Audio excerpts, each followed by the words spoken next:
Pues ya estamos aquí en el estudio en nuestro análisis en perspectiva. Héctor, ayúdanos a entender de qué hablamos cuando hablamos del estado de excepción. Mira, hablamos de una situación extraordinaria que puede deberse a causas naturales, ¿no? Desastres, inundaciones, terremotos, pero también puede deberse a situaciones humanas, rebeliones internas, guerras civiles o guerras internacionales, en fin, desórdenes públicos que requieren pues un tratamiento que tradicionalmente implica poderes especiales para las autoridades. ¿Por qué? Porque se piensa que son situaciones que requieren una capacidad de acción mucho más efectiva, mucho más rápida que los mecanismos democráticos corrientes, ¿no? O sea, aquí implícita una tesis, no sé si estarás de acuerdo con ella, Luis Daniel, pero si entendí bien a Héctor, de que desde una situación de hecho, que no es provocada necesariamente por las instituciones, hay una demanda a las instituciones que les exige operar de manera distinta como lo harían de forma ordinaria, lo cual supone que las instituciones constitucionales y democráticas ordinarias no sirven para enfrentar situaciones excepcionales. ¿Estarías de acuerdo o no? Sí, de hecho esa es la gran paradoja del estado de excepción. Yo creo que Agamben la pone muy bien o la pone muy claramente en su texto, donde dice en realidad el estado de excepción es cuando se empieza a diluir el vínculo que existe entre la violencia y el derecho. Y efectivamente es eso, ¿no? Es cuando el derecho, digamos, tiene que ver o tiene que poner la cara menos amable para resolver ese momento de crisis en donde la normalidad democrática, la normalidad del propio pues, Estado democrático social de derecho con las instituciones, sobre todo que tiene,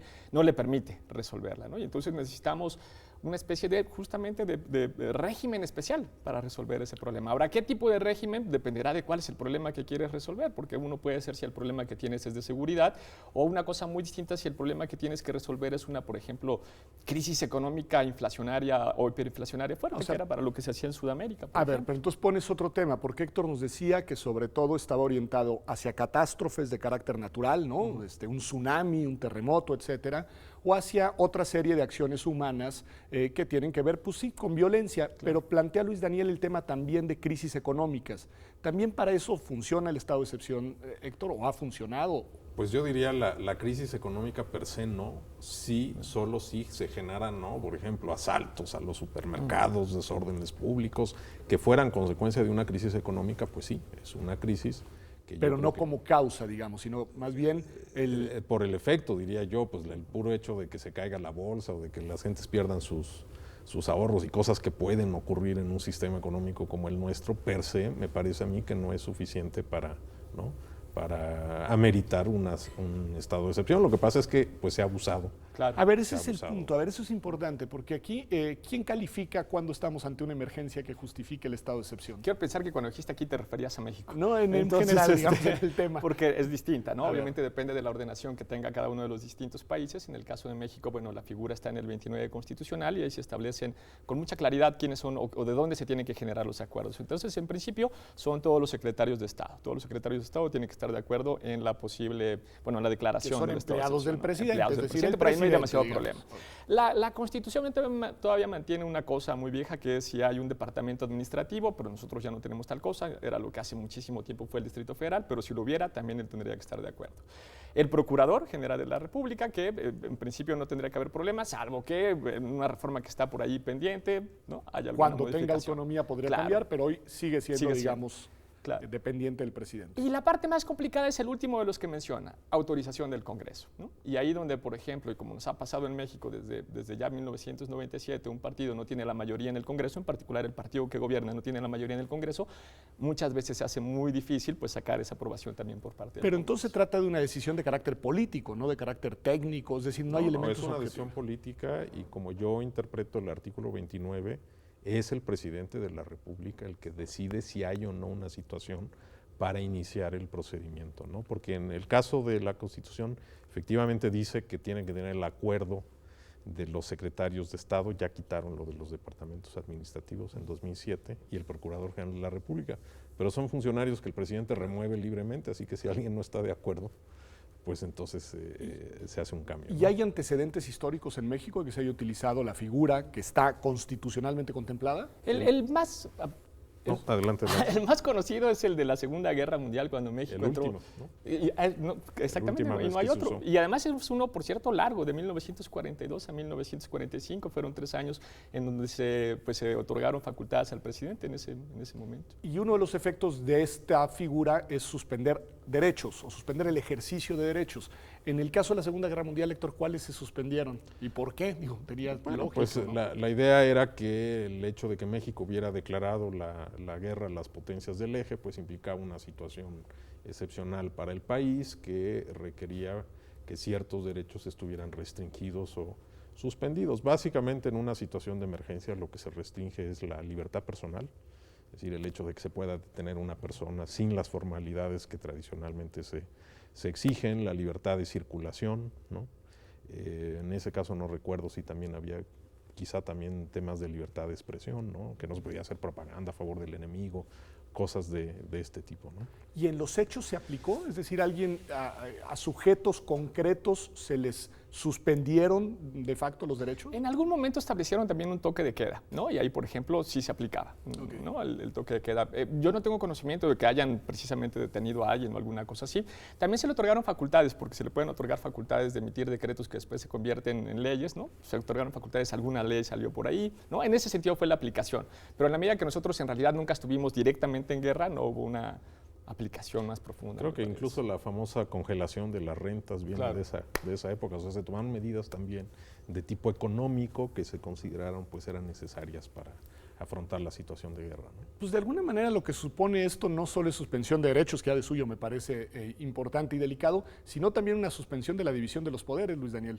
Totalmente, y eso es tal vez de la parte más trágica, por eso te decía que ahí se diluye el vínculo entre violencia y derecho, porque en buena medida, sobre todo cuando se otorgan, en el caso de México, que tendrían que especificarse las facultades para emitir leyes, no sucede así en muchos de los países de América, de Sudamérica, lo que haces de alguna forma es que le das facultad por lo menos ejecutiva y legislativa al presidente. Así sacan un montón de decretos ley cuando se enfrentaban a crisis hiperinflacionarias en Sudamérica, en por América ejemplo. Latina. Sí. Sí, pero no es una suspensión general de la división de poderes, Claro. es para ciertos efectos y para cierto tipo de leyes. ¿El Poder Judicial sigue operando? El Poder Judicial sigue operando y de hecho en la época en que en México se suspendieron las garantías en los años de la guerra, pues hubo amparos que resolvió la Suprema Corte tratando de definir si eso entraba o no dentro de la situación de emergencia. O sea, sí hay una operación de la legalidad, habría que decir, y sí también hay la posibilidad de defenderse. La Corte podría haber dicho, bueno, aquí no procede el amparo porque está suspendido, pero acá sí porque no tiene que ver con estos temas, y de hecho hubo cosas en las que la Corte le puso límites a la actuación del Ejecutivo. Pues puedo entender, digamos, el caso de una declaración de guerra por su gravedad y por las implicaciones que tiene, que de alguna manera el Estado constitucional tenga que operar de una forma distinta a como lo hace de manera ordinaria. Pero ¿han habido en algún otro momento de la historia reciente de México eventos en los cuales se haya considerado la suspensión? Que se haya considerado, no.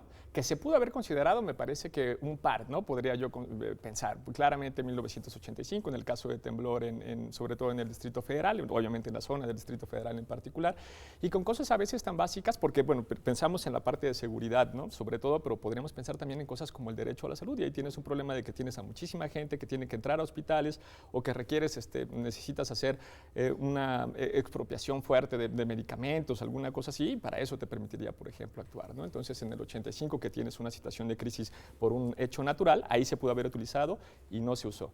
Un caso más discutible todavía, pero me parece interesante, podría haber sido, por ejemplo, el 68. Yo digo más discutible porque a mí me parece que ahí no tienes un problema efectivamente de seguridad nacional, pero el Estado actuó como si lo tuviera, es decir, el gobierno federal actuó como si efectivamente... Protesta política, de movilización social, Claro. de oposición organizada contra el Estado. Claro, y la forma en que ellos lo resolvieron es como si lo hubieran evaluado como efectivamente un problema de seguridad nacional, Claro, ¿no? si no fuera lo hubieran- contra el gobierno en turno y su partido, sino contra el Estado en Claro, su totalidad, claro. aquella manera. Entonces ahí también uno podría pensar que se pudo haber utilizado la figura de la suspensión de derechos y no se utilizó. Y bueno, ya más recientemente, por supuesto, en el caso de la política de seguridad de Felipe Calderón. Bueno, Pero- y el 94. 94. La rebelión en Chiapas, claramente. por Yo estoy supuesto. seguro, digamos, en estos casos no se ha utilizado, pero yo estoy seguro que al analizar la situación, el gobierno pues tiene que tener entre sus opciones para resolver una crisis de este tipo, decir qué hacemos con con la suspensión de derechos. A ver, entonces, situaciones de naturaleza distinta, concretas que han pasado en México, un terremoto, no se utilizó la figura, pero dicen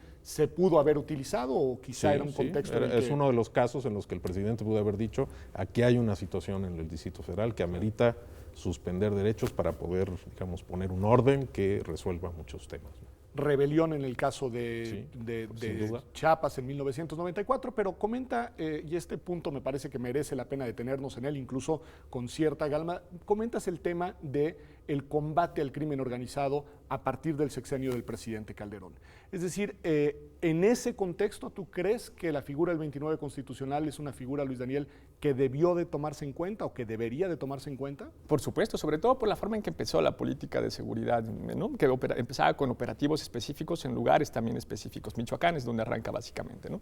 Entonces, si tú tienes claro que vas a entrar con un operativo como el que entras, que es un operativo militar, a generar procesos de detención y procesos de investigación que ponen en duda cosas como ciertas garantías de debido proceso, ciertas garantías de acceso a la justicia y ciertos procesos de investigación, y además vas a utilizar al ejército, y sabes que lo vas a hacer en un lugar en particular, en un tiempo determinado, bueno, me queda clarísimo que ahí la figura que se tuvo que haber utilizado sería por lo menos esa.